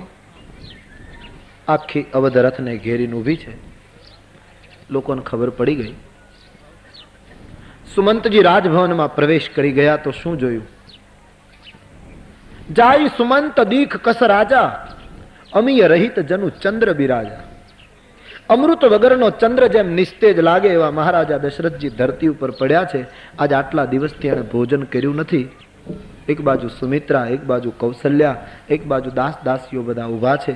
અતિ આઘાત છે બધાના માનસ ઉપર. કોઈ ભોજન કરતું નથી, કોઈ કોઈને બોલાવતું નથી. કૌશલ્યા ક્યારેક ક્યારેક ખૂબ રડી પડે ત્યારે સુમિત્રાજી એને આગ્રહ કરી, વિનંતી કરીને શાંત કરે. આ કૌશલ્યાની દશા. અને એમાં સુમંતે દશરથજીને પ્રણામ કર્યા. અન્નદાતા, આપનો સચિવ પ્રણામ કરે છે. સુમિત્રાએ શબ્દો સાંભળ્યા. અમારે મહાત્માઓનો મત છે, એમણે દશરથજીને જગાડતા પહેલા કૌશલ્યાજીને પ્રથમ સાવધાન કર્યા. રામ જનની, આ બેન, માં સુમંતજી પધાર્યા છે. સુમંત આવ્યો એમ સાંભળતા રામ જનની ઉભા થયા. કૌશલ્યાજીને એમ થયું કે સુમંતજી 3 માંથી કોઈને જરૂર લાવ્યા છે અને એ 3 માંથી એક સીતા જ આવી શકે એવું એને માનેલું. બાકી લખન તો ન આવે, રામ ન આવે. સીતાની એક અપેક્ષા હતી, તેથી કૌશલ્યાને એમ કે સીતા જો આવી હોય તો એને જલ્દી બોલાવી એના પિતાજીની સામે હાજર કરું તો રાજવીની તબિયત સુધરે. એક આશા લઈ રામ જનની ભવનની બહાર નીકળ્યા છે. આખી અવધે કૌશલ્યાજીના દર્શન કર્યા છે, દાસીઓ સાથે છે. રથની નજીક જેવા કૌશલ્યા ગયા, ઘોડાઓએ જોયું, રામ જનનીને ઓળખી ગયા. ઘોડાઓ ડાબલા પછાડીને રડી પડ્યા, માં પાછી જતી રહે. માં અમે એ ઘોડાઓ છીએ જેની પીઠ ઉપર બચપણમાં રામને બેસાડી અમે સરયુને કિનારે ફરતા હતા. અમે એ જ અશ્વો છીએ, કુમાર અવસ્થામાં રામ અમારી પીઠ ઉપર બેસી અને મરગિયા કરતા હતા. માં અમે એ જ અશ્વો છીએ, રામને પરણાવવા માટે અયોધ્યાથી જે જાન લઈ જવામાં આવી એમાં અમારો ઉપયોગ થયેલો. અને હે માં, અમારા કયા દુર્ભાગ્ય કે આજ રાઘવને વનમાં મોકલવામાં પાછો અમારો જ ઉપયોગ થયો છે. અશ્વને દુઃખ થયું છે. અશ્વની પીઠ ઉપર હાથ ફેરવતી માં રથના પડદાને ઊંચા કરીને જ્યારે જુએ છે પણ જાણે કબૂલ નથી થતું. રથ ખાલી છે. બાર બાર જુએ છે, મને કઈ જોવામાં તો ફેર નથી પડ્યો ના, પણ બિલકુલ ખાલી રથ જોઈ અને જ્યારે ખાતરી થઈ કે ત્રણમાંથી કોઈ નથી આવ્યું પછી ધીરજ ગુમાવી દીધી. સંતો તો એમ કહે છે ત્યાં જ રથના ચક્ર ઉપર માથું મૂકી અને જ્યારે રામજનની રડી પડ્યા ત્યારે આખી અવધ રુદન કરવા લાગી છે. અવધમાં હાહાકાર થઈ ગયો છે. રાત્રિનો સમય છે. સુમિત્રાજી એકદમ દોડી આવ્યા, રામ જનનીનો હાથ પકડીને અંદર લઈ ગયા. માં ધીરજ રાખો. કૌશલ્યાજી અંદર ગયા છે. બેન બીજું તો કઈ નહીં, પણ હવે અવધેશને શું જવાબ આપવો? મહારાજની પાસે પહોંચ્યા છે. તકીઓ આપી, રાજવીને બેઠા કરી. કૌશલ્યાએ કહ્યું, ભગવાન સુમંત પધાર્યા છે. સુમંતજી આપને પ્રણામ કરે છે. સુમંત આવ્યો એમ સાંભળતા મહારાજના પેલામાં જાણે થોડો પ્રાણ આવ્યો. એકદમ બેઠા થયા. તુલસીદાસજીએ લખ્યું છે, પહેલો પ્રશ્ન દશરથજીના મુખમાં, કહું સુમંત કહ રામ. હે સુમંત, રાઘવ ક્યાં?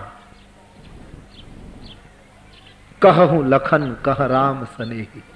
સુમંત જલ્દી બતાવ, મારો લખન ક્યાં? ક્યાં રામ છે? જલ્દી બતાવ.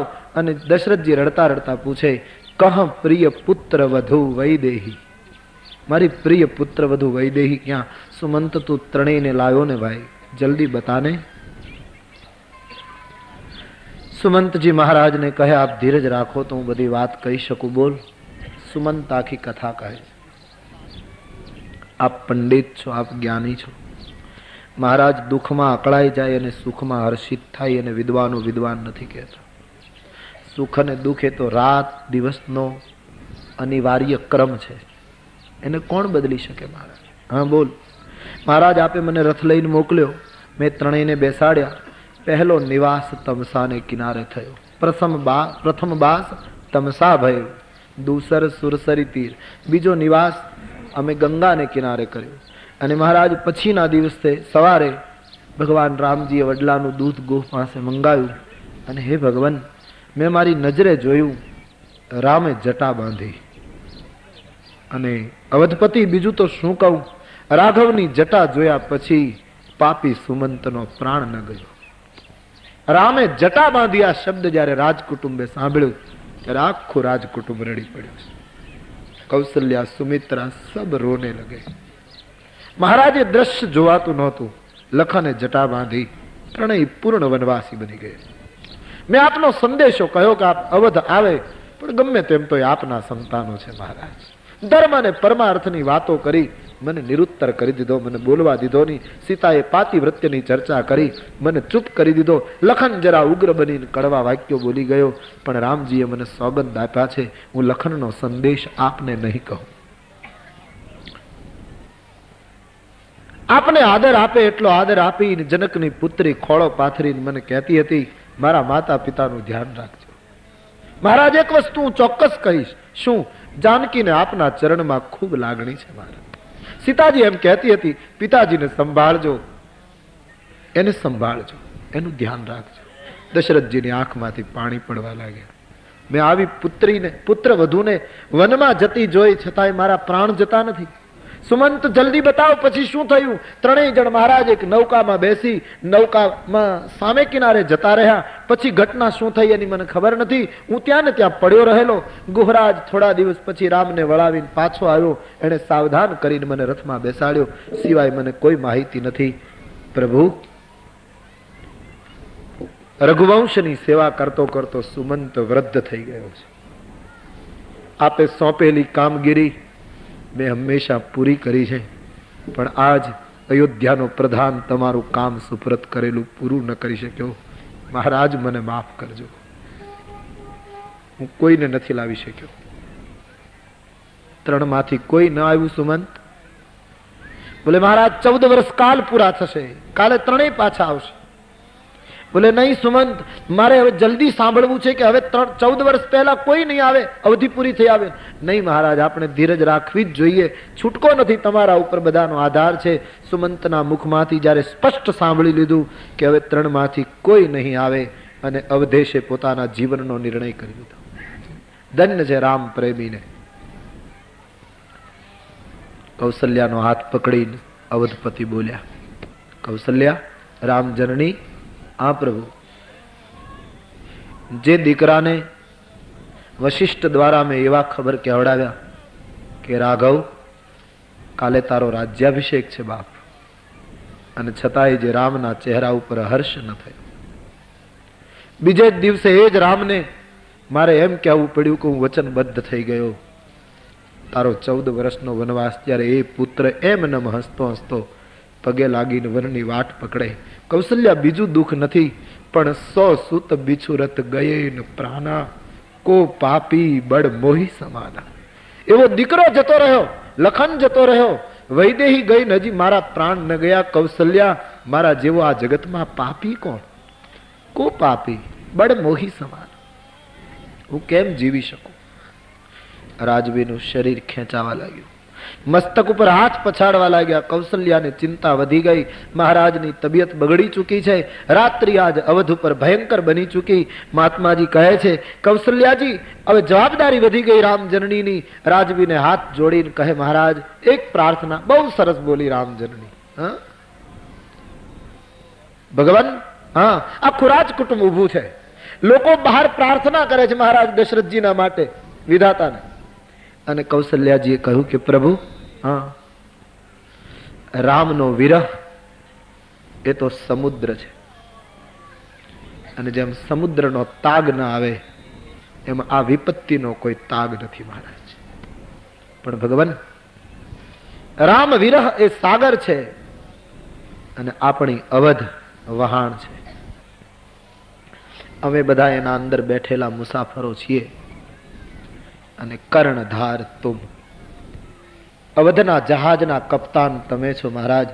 વિરહના સાગરમાં આ વહાણ હવે ડોલે છે, અને જો એનો કપ્તાન ધીરજ ગુમાવે તો પછી મુસાફરોનું શું થશે?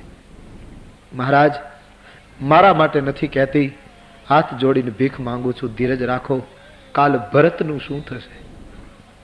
કાલ શત્રુઘ્નનું શું થશે? કાલ અવધની જનતાને કોણ સંભાળશે? વિપત્તિ અસહ્ય છે મહારાજ. રામ જેવો દીકરો જતો રહે, અને આજ વૃદ્ધાવસ્થામાં હું પણ બેઠી છું. વેદનો નિયમ છે મહારાજ, ચોથી અવસ્થામાં રાજા રાણીએ વનમાં જવું જોઈએ, પણ આપણા કુળની કોઈ કરુણા કે રામને અને સીતાને ભર યુવાનીમાં વનમાં જવું પડ્યું છે. આ દુર્ભાગ્ય છે મહારાજ, પણ ધીરજ આપે રાખવી પડશે. કૌશલ્યા, ભરત આવે ના તો ધામધૂમથી રાજ્યાભિષેક કરજો. ભલામણો શરૂ કરી, અને કૌશલ્યાજીને શંકા પડી ગઈ કે મહારાજની આંખ ફરતી જાય છે, એના સ્વરૂપનો અણસાર બદલી ચૂક્યો છે. મહારાજ હવે આ જગતમાં રહી શકે એવી સ્થિતિ જણાય નહીં. ત્યારે કૌશલ્યાજીને આઘાત લાગ્યો. એણે સુમિત્રાને કહ્યું કે સુમિત્રા, સચિવોને કહો શક્ય હોય તો વશિષ્ઠ બાપજીને જલ્દી અત્યારે રાજભવનમાં બોલાવી લે. કેમ માં? બોલે હા, મને એમ લાગે છે સૂર્યવંશનો સૂર્ય અસ્ત પામવાની ઘડીઓ ગણાય છે. મહારાણી વ્યાકુળ થઈ ગયા. રાજવીની સ્થિતિએ કરવટ બદલી. માનસકાર કહે, ભલામણો શરૂ થઈ ગઈ. કૌશલ્યા, ભરતને ધામધૂમથી ગાદી આપજો. માંડવી અને ભરત ગાદી ઉપર બેસે ત્યારે મારા વતી બંનેની આરતી ઉતારી. કૌશલ્યા, ભરત અવધનો માલિક બની અને તને પગે લાગે ત્યારે હાથ મૂકીને કહેજે, બેટા તારું રાજ્ય અખંડ તપો. પણ એને કહેજે આ રઘુવંશ છે, આ સૂર્યનું કુળ છે, અને સૂર્ય તપે છે ત્યારે બીજાને જીવન આપી શકે છે. સૂરજથી ઠંડુ થવાતું નથી, સૂરજથી શીતળ બની શકાતું નથી, નહીતર જગત ખલાસ થઈ જાય. એમાં રઘુવંશની ગાદી છે, એના ભાતૃભાવમાં ભંગ ન પડે એની સૂચના આપજે, રાજ્યને બરાબર નિભાવે એવું કહેજે. અને હા કૌશલ્યા, એક ખાસ સૂચના. શું? બહુ સરસ બોલે છે. ભરત તરફ કેટલો ભાવ છે. કયું? કૌશલ્યા, રામ એ તો રઘુકુળનો મણિ છે. રામને રઘુવંશ મણિ કહેવાય છે. અને કૌશલ્યા, તું જાણે મણિ સ્વયં પ્રકાશિત હોય. એને કોઈ પવનની લહેર આવે, કોઈ વાવાઝોડું આવે તો કઈ મણિનો પ્રકાશ બુજાઈ ન જાય. મણિ સ્વયં પ્રકાશિત, એ કઈ ઓલવાય નહીં. રામ મણિ છે. એટલે રામની મને ચિંતા નથી કૌશલ્યા. પણ સાચું કહું, આપણો ભરત એ આપણા રઘુકુળનો દીપક છે. અને કૌશલ્યા, રામ વનવાસનો વાવડો ક્યાંક ભરતના જીવન દીપને બુજાવી ન નાખે. ભરતને સાચવજે, ભરતનું ધ્યાન રાખજે. કૌશલ્યા, ભરત છે ને દેખાવા દેતો નથી, બાકી રામનો બહુ પ્રેમી છે. એ દૂર રહ્યા કરે છે, બહુ સંકોચી સ્વભાવ છે એનો. લક્ષ્મણ જેવો એ ઉગ્ર નથી. કૌશલ્યા, ભરતનું ધ્યાન રાખજો. મહારાજે ભલામણ કરી છે. રામ લખન જાનકી 14 વર્ષ પછી આવે ત્યારે મારા વતી આશીર્વાદ આપજો. અને રાઘવને કહેજો કે તારા પિતાનું મૃત્યુ તારું નામ લેતા લેતા થયું છે. કૌશલ્યા, હું કેટલો દુર્ભાગી કે રામનો રાજ્યાભિષેક તો ન જોઈ શક્યો, પણ ભરતનો રાજ્યાભિષેક એ નહીં જોઈ શકું. કૌશલ્યાજીને ખૂબ દુઃખ થયું. સુમિત્રાજી રડી પડે, સુમંત રડી પડે. અડધી રાત્રિ થઈ ચૂકી છે. મહારાજને બોલવામાં હવે મુશ્કેલી પડવા લાગી. પ્રાણ કંઠગત ભયું ભુવાલું. મહારાજનો પ્રાણ કંઠગત બની ગયો. પાંખો વગરનું પંખી જેમ વિકળ બને એમ રાજવી તડપે છે. અવધની જનતા વિધાતાને પ્રાર્થના કરે, અમારી ઉંમર લઈ લે વિધાતા, પણ અમારા અન્નદાતાને કંઈ ન થાય. વિધાતા, અમે તારું શું બગાડ્યું છે? આજે રાઘવ વનમાં અને અવધેશની ગેરહાજરી થશે તો અમારી અવધ કેમ જીવશે? લોકોએ પુકાર કર્યો છે વિધાતા પાસે, અમારી ઉંમરના વર્ષો આપી દો. અમારા અન્નદાતાને એ અમારો બાપ છે, ગૌ બ્રાહ્મણ પ્રતિપાલ છે. આખી અવધમાં પ્રાર્થનાના સૂર છૂટ્યા છે. તુલસીદાસજી તો પોતાના સાહિત્યમાં વર્ણવે, જ્યારે રાજવીની સ્થિતિ બગડી છે એની અસર ચિત્રકૂટમાં થઈ અને મોસાળમાં ભરતને પણ થઈ. પ્રેમ તો અન્યોન્ય વહે છે. લાગણી અને અસ્પૃશ્ય ભાવ એક જગ્યાએ અસર ન કરે, બીજી જગ્યાએ તુરત જ અસર કરે. માનસના મહાત્માઓ એમ કહે છે, અડધી રાત્રિએ ચિત્રકૂટની તળેટીમાં રામ જાગી ગયા છે. લખને પૂછ્યું, મહારાજ, રામજી બહાર નીકળીને આમ ફરવા માંડ્યા છે, અકળાય છે. સીતાજી પાછળ નીકળ્યા છે. મહારાજ કેમ આપ? લખનજી પૂછવા લાગ્યા, ભગવાન. બોલે, લખન કઈ નહીં, આજ જીવ બળે છે, આજ નિદ્રા નથી આવતી. લખન આત્મા એમ કહે છે, આજ અવધમાં બધા સારા હોય તો સારું, અવધમાં બધા કુશળ હોય તો સારું. એ વખતે લખન સીતા રડ્યા છે. અહીં કઈ કઈ દેશમાં ભરતને શત્રુઘ્નને નિદ્રા નથી આવતી, આખી અવધ જાગે છે. મહારાજ દશરથજીની સ્થિતિ બગડી ચૂકી છે. કૌશલ્યાજીનો હાથ પકડ્યો. રાણી, હા પ્રભુ. સામેની દિવાલ તરફ જુઓ. કૌશલ્યાજીને નિર્દેશ કર્યો. જોયું? હા ભગવાન, ત્યાં કશુંય નથી સિવાય દિવાલ. બોલે, કૌશલ્યા, હું પાગલ નથી. સુમિત્રા, સુમંત, તમે બધા જુઓ, સામેની દિવાલમાં તમને કંઈ દેખાય છે? બોલે, મહારાજ, આપની તબિયત બહુ બગડી છે. પ્રભુ, એ દિવાલમાં કશુંય નથી મહારાજ, આપ થોડી વાર વિશ્રામ કરે. બોલે, નહીં કૌશલ્યા, હું પાગલ નથી દેવી. બાર બાર હઠાગ્રહ. તમે દિવાલ તરફ જુઓ. જ્યારે ખૂબ જ આગ્રહ અવધેશે કર્યો ત્યારે કૌશલ્યાજીએ પૂછ્યું, ભગવાન, અમને કંઈ નથી દેખાતું, આપને શું દેખાય? કૌશલ્યા, સામેની દિવાલમાં મને શ્રવણના મા બાપ દેખાય. કૌશલ્યા, એના મા બાપે મને શાપ આપ્યો છે. મેં ક્યારેય તમને વાત નહોતી કરી, પણ આજ તાપસ અંધ શાપ સુધી આવી. કૌશલ્યા ખાતરી થઈ ગઈ, કર્મ કોઈને છોડતું નથી. પછી બ્રહ્મનો બાપ હોય તોય શું? જગતમાં ગમે તે હોય, ગમે તેવો સંબંધ હોય, કર્મનો બદલો ચૂકવ્યા વગર છૂટકો જ નથી. જે જગતમાં આપણે, એટલા માટે તુલસી કહે, કોઈ પણ કર્મ કરતા પહેલા માણસ બહુ વિચાર કરે, હિસાબ લગેગા. અને તેથી કયામતમાં પુકારો કરે છે લોકો. રુદન કરતા હશે. થોડાક સુખ ઓછા થાય તો વાંધો નથી, પણ ક્યાંક એવા કર્મોના પોટલા ન બાંધીએ જે મોત વખતે રડાવે.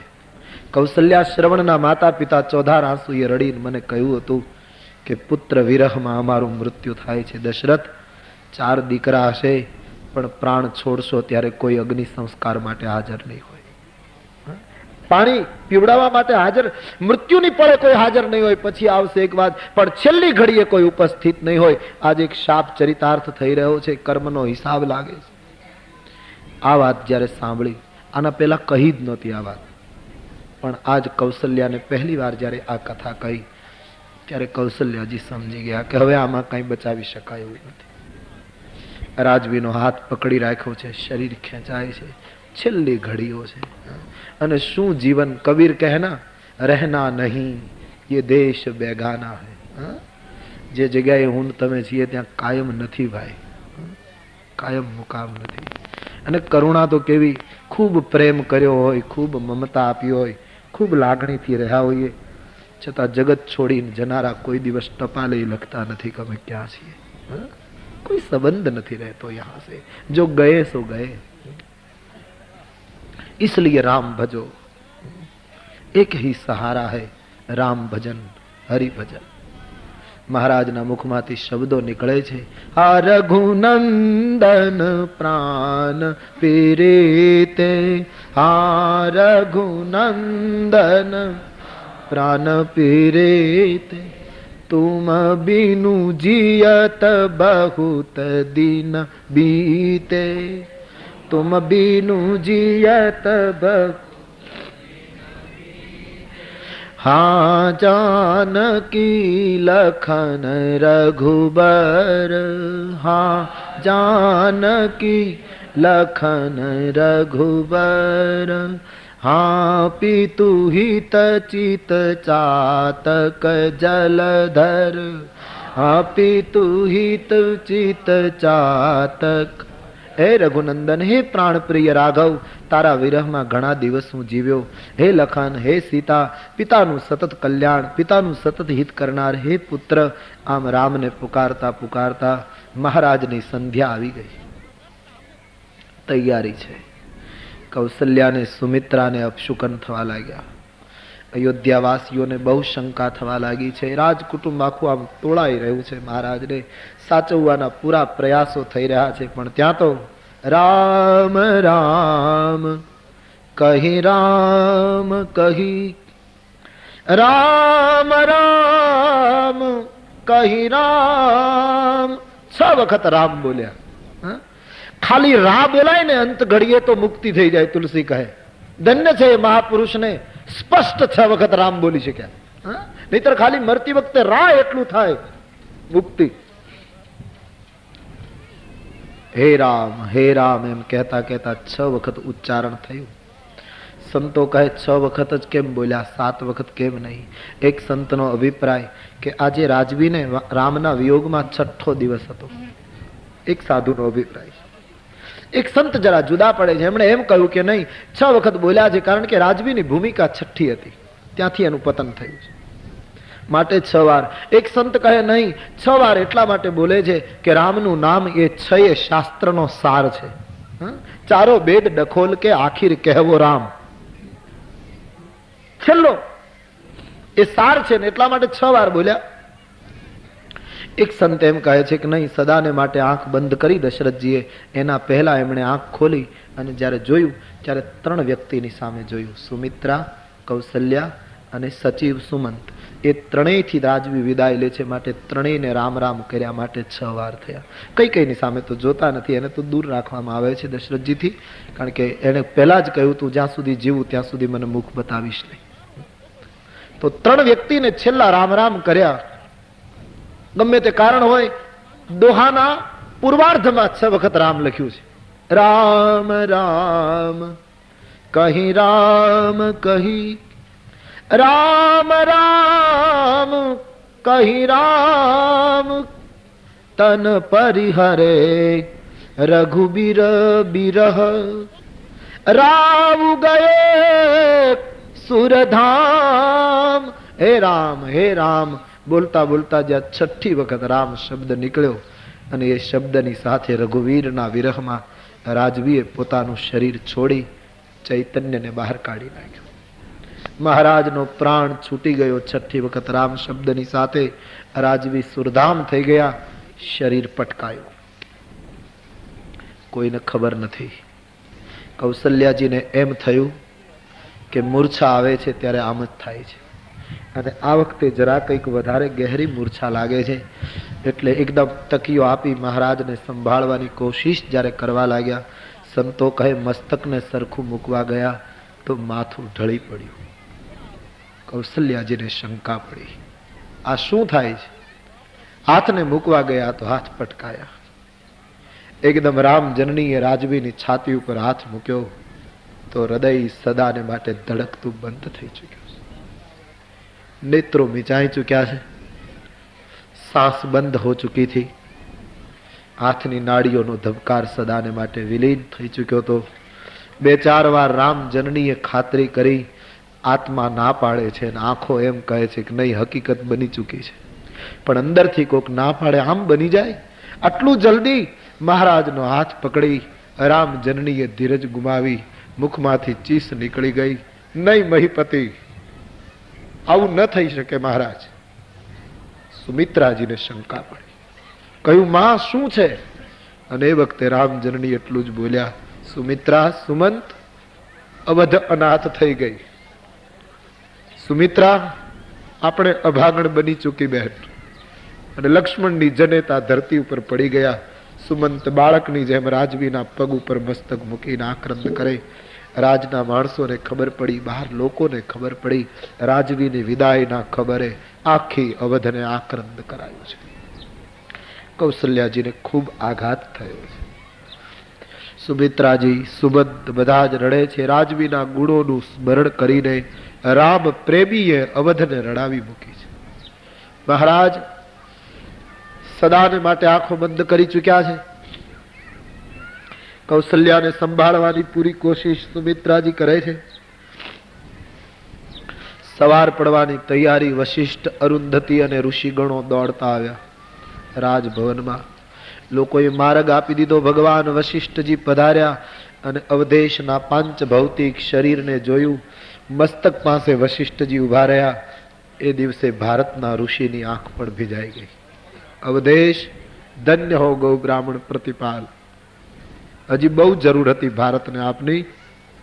અને રામ પ્રેમી રામ વિરહમાં પ્રાણ છોડી ઇતિહાસને અમર બનાવ્યો. ધન્ય હો. આમ કઈ વશિષ્ઠજીના નેત્રો. અને હંમેશા કહેવાની ઈચ્છા થાય કે ભાઈ મરે ને બહેન રડે સમજી શકાય, ભાઈ મરે ને ભાઈ રડે સમજી શકાય, પિતા મરે અને બાળકો રડે સમજી શકાય, પતિ મૃત્યુ પામે અને પત્ની રડે સમજી શકાય, માં મૃત્યુ પામે ને બચ્ચાઓ રડે સમજી શકાય. કારણ કે કોઈને કોઈ સંબંધ છે. કોઈ મોટો માણસ હોય તો રાષ્ટ્ર રડે, એના કરતા મોટો માણસ હોય તો વિશ્વમાં શોક જાહેર થાય. પણ ભારતીય પરંપરા પ્રમાણે ધન્ય છે એની વિદાયને, જેની વિદાય સાંભળીને ભારતના સાધુઓની આંખમાં આંસુ આવે. બેઠ જઈ. જે દિવસે ભારતની ઋષિ પરંપરાની આંખ ભીંજાય, ધન્ય છે એના પ્રયાણને, ધન્ય છે એના પ્રસ્થાનને. ભગવાન વશિષ્ઠજીના નેત્રો ભીંજાયા. સુમિત્રાજીએ કૌશલ્યા માને કહ્યું, રામ જનની બાપજી પધાર્યા છે. કૌશલ્યાજીને આજે ઊભા કરવા પડ્યા છે. રામ જનની બાપજીની પાસે માંડ માંડ પહોંચ્યા છે. અમારે સંતો કહે વશિષ્ઠજીના પગમાં ઢગલો થઈને માં બોલી શકી નહીં, બાપજી અમારી અવધ લૂંટાઈ ગયા છે. વશિષ્ઠજી ચૂપ થઈ ગયા છે. સબકે નયન ભરે थे आज. કૌશલ્યાને વશિષ્ઠજી સમજાવે છે, દેવી આ તો જીવન છે. આહ અને વાહનું મિશ્રણ, એનું નામ તો આ દુનિયા છે દેવી, જગત છે. બીજું તો કઈ નહીં બાપજી. રામની માં તરીકે દુનિયા મારી ટીકા કરશે. રામ ગયો ને પિતાએ પ્રાણ છોડ્યા અને જન્મ દેનારી માં હજી જીવતી બેઠી છે. પ્રભુ બીજું કઈ નહીં, મારી આટલી લાગણી રાઘવ ઉપર ઓછી.